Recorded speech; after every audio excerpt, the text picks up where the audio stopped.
Naglabas ng kani-kanilang reaksyon ng ilang kilalang artista matapos ang di inaasahang pangyayari sa Senado nitong Miyerkules ng gabi, May 14. Marami sa kanilang nagpahayag ng pagkabahala at nananawagan ng mas malinaw na paliwanag tungkol sa insidente. Isa sa mga unang nagsalita ay si Kim Chiu na hayagang nagpahayag ng saloobin. Aniya, walang mangyayaring ganito kung kusang susuko ang taong nagsasabing wala siyang kasalanan. May diretsahan din siyang tanong sa mga botante. Eto ba ang binoto niyong senador na nagsasabing magsisilbi sa ating bayan? Samantala, pinuri naman ni Janine Gutierrez ang katatagan ng mga mamamahayag na patuloy na naghatid ng balita sa gitna ng tensyon.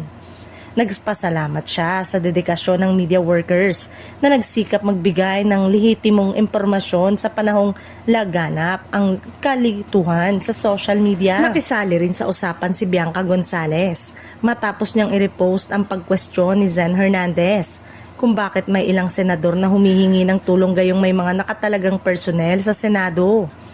Nagpahayag din ng panalangin si Jody Santa Maria para sa lahat at para sa agarang paglilinaw sa pangyayari.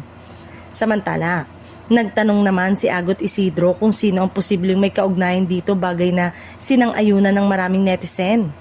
Maging si Vice Ganda ay hindi nakaligtas sa usapin matapos mabanggit ito sa live airing ng It's Showtime, bagamat bahagi ito ng kanyang trademark humor. Umani ito ng iba't ibang reaksyon online.